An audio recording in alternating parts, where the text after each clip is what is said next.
नमस्कार मित्रों, आपका स्वागत है। एक बार की बात है, अपने कविराज जी ने एक चेली अर्थात शिष्या बनाई। उस चेली ने कविराज जी के मार्गदर्शन में की इतनी प्रगति की कि गुरु गुड़ ही रह गए और चेली चीनी बन गई। कैसे? तो आनंद लीजिए मेरी इस कविता का, जिसका शीर्षक है गुरु गुड़ चेली चीनी।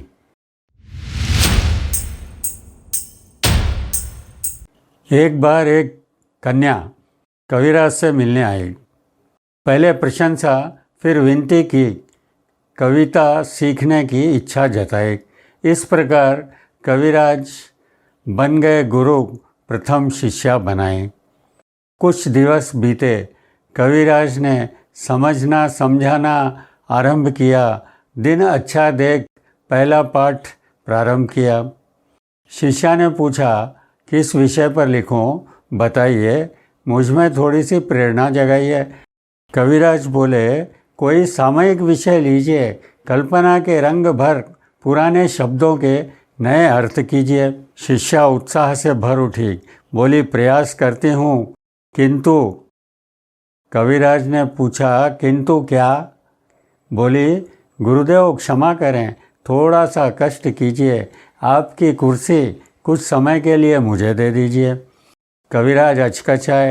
शिष्या बोली, अन्यथा न लें, ये भावना की बात है। आपकी कुर्सी पर बैठूंगी तो मुझे पूरा विश्वास है, सुंदर भाव, अछूते विचार आएंगे, अच्छी कविता रचित होगी। आपकी तो हो चुकी, मेरी भी प्रसिद्धि होगी। कविराज निरुत्तर हो गए। भोले भाले गुरु को चेली चतुर मिल गई।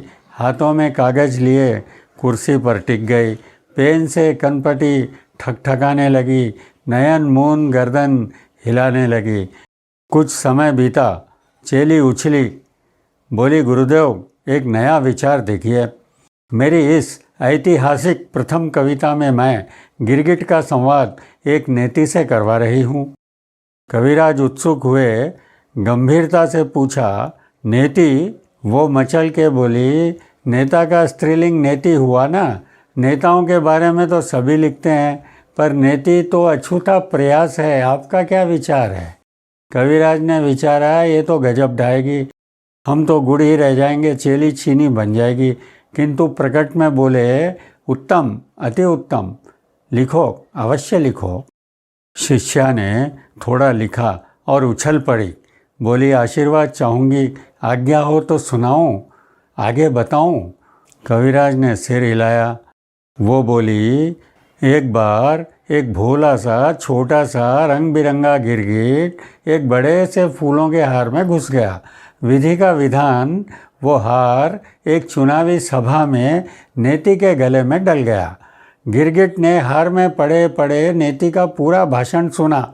सभा हुई समाप्त। कार्यकर्ताओं ने रख दिया नेति की कार में हार। कार चली तो गिरगिट हार से निकला।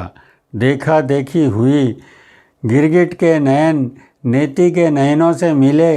गिरगिट बोला, जय हो, आपने राजनीति में स्त्रियों के भाग जगाए हैं। भाषणों में आपके आग भरी वो डायलॉग सुनाए हैं। हमारे पास भी इतने रंग नहीं जितने आपने दिखाए हैं। नेति बोली, रे गिरगिट, अपनी औकात में रह। पहले था केवल ब्लैक एंड वाइट, अब सारा कुछ बदल चुका है। अखबार से टीवी तक, प्रचार से वोटर तक, सारा कुछ रंगीन हो चुका है। बिना रंग राजनीति कैसी रे? तुम पुराने हो गए हो, समय पर रंग बदलते हो। हम राजनीतिज्ञ समय को पहले ही भांप लेते हैं, अपना रंग बदल मतलब गांठ लेते हैं, और तो और कभी समय आने पर समय को भी अपने रंग में रंग देते हैं। शिष्या रुकी, पूछा, ये पंक्तियाँ कैसी है, आपकी राय दीजिए। कविराज बोले, राय दूंगा, पर आप मानेंगी ना? वो बोली, अवश्य। कविराज ने कहा, मैं जान चुका, दांव पेचों की पकड़ है। जैसे मेरी कुर्सी ले ली, गजब आपकी राजनीतिक समझ है। सोने में सुहागा रंग रूप की चमक है, बुद्धि में भी धमक है, और क्या चाहिए। कविता छोड़िए, राजनीति में जाइए, मेरी राय मानिए, नाम और दाम दोनों कमाइए। तो बंधुओं, चेली ने सुना गुना, चक्कर चलाया, भाग्य ने अवसर से मिलाया। आजकल वो हो गई हैं प्रसिद्ध, कई नेताओं को खा गई है, जनता को भी भा गई है, छा गई है, और तो और अब वो मंत्रिमंडल में भी आ गई है। तो बंधुओं, सारांश यह है कि आज के समय में एक राजनेता को कल, अगले सप्ताह, अगले महीने एवं अगले वर्ष क्या होने वाला है, क्या हो सकता है, इसकी भविष्यवाणी करने की क्षमता होनी चाहिए, और बाद में यह समझाने की भी समझबूझ होनी चाहिए कि यदि ऐसा नहीं हुआ तो क्यों नहीं हुआ। यदि आप में भी यह गुण है तो राजनीति में अवश्य ही जाइए। आशा है आपको यह कविता पसंद आई होगी। कृपया इसे लाइक एवं चैनल को सब्सक्राइब भी कर दीजिएगा। अपना अमूल्य समय देने के लिए धन्यवाद। पुनः भेंट होगी।